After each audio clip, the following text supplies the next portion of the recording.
I feel like there's a huge misconception of what self-care looks like in the public eye versus what it actually is. I think it's been made to be seen as this gimmicky version of pampering yourself rather than actually taking the steps to take care of yourself on a daily basis. I'm going to take a guess that your preconceived notion of self-care is most likely something along the lines of this. And well, yeah, doing fun things like doing your skincare, watching a movie, putting on comfy clothes, making yourself snacks is incredibly fun, and I get that. Those are more of a temporary fix to an issue that you may be having.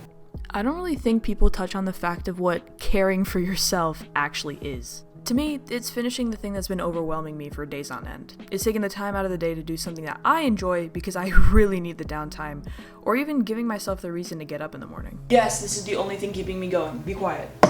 But it's not all easy. The ugly parts of self-care that aren't shown are definitely the most important. Things like venting built-up emotion, whether it is literally screaming at a wall, journaling, or talking to someone you trust, distancing yourself from people and things that do not make you happy, communicating how you feel to someone even though you know it'll create conflict, all are things that aren't easy but are definitely necessary. Now, don't get me wrong, I love to pamper myself and put my problems on pause while I watch a movie and eat my favorite snack. But it also took me a while to realize that there are just some unenjoyable things that I need to do to make my quality of life more enjoyable. I'm about to say something that you might not want to hear. Self-care involves you being a little more selfish than you might want to perceive it. That's all.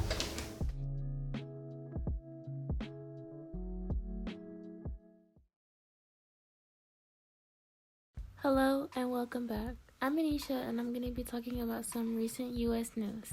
California officials lifted the state's stay-at-home order in response to improving coronavirus conditions. Governor Gavin Newsom announced Monday. CVS San Francisco reports the move opens the way for a return to limited restaurant dining, religious services, and other activities. Governor also said the state's hospitalization rate was down nearly 20% statewide over the last 2 weeks. We are in position, projecting 4 weeks forward, with a significant decline in case rates, positivity rates. We are anticipating decline and still more decline in hospitalizations and more declines in ICUs. And that's why we are lifting stay-at-home order effective immediately today, he said. The order had been placed in San Francisco Bay Area, San Joaquin Valley, and Southern California, covering the majority of the state's counties.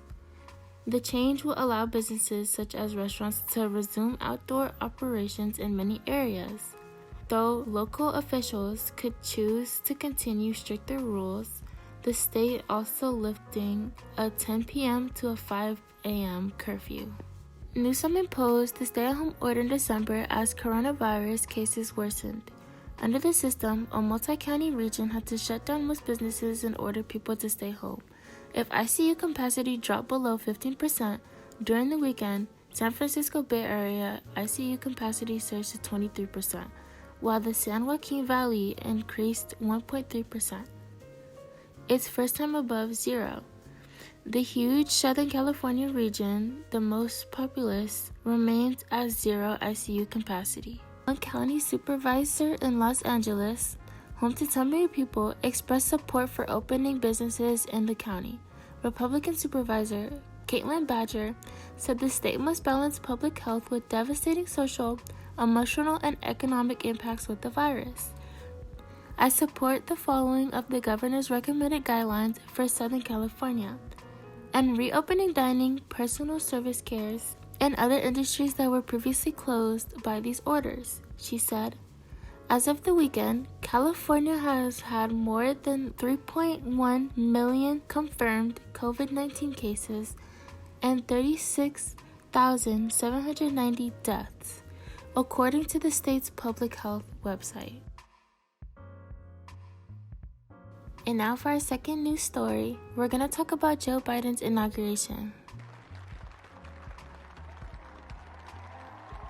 Biden was sworn in as the 46th President of the United States on Wednesday, taking office at a moment of profound economic, health, and political crisis with a promise to seek unity. With his hand on a 5-thick-inch Bible that had been in his family for 128 years, Mr. Biden was recited the 35th oath of the office, swearing to preserve, protect, and defend the Constitution, in a ceremony administered by Chief Justice John G. Roberts, Jr., completing this process of shortly before noon. Instead of a crowded National Mall ringing from 400,000 to 600,000 people, there was a sea of flags representing the people who could not be there.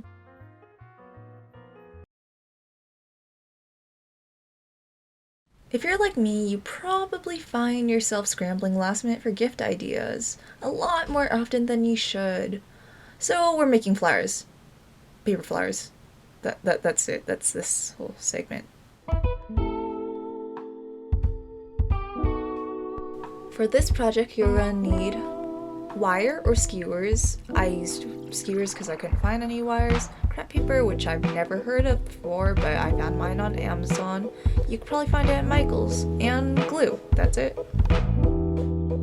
You're going to start by cutting out a strip of your crepe paper. I chose purple because that's a natural color for the lavenders, and it should be 4 by 24 centimeters. Make sure that you're cutting the paper where the natural creases of the crepe paper are vertical, or else it won't work as well and it'll be a little harder. You might have some troubles with this step because crepe paper is kind of difficult to fold, but I'm sure you'll get it. Fold it again, but this time you're going to take the left side of the paper and take it and match it to the right side. You could do that another time if you want it to be a little bit faster, but it will be harder to cut through when you do the next step. Now I'm going ahead and cutting the closed side of the strip, just halfway little marks. This is where your wire comes into play. You might want to paint it or wrap it in green paper for a nicer finish, but I think it looks fine either way.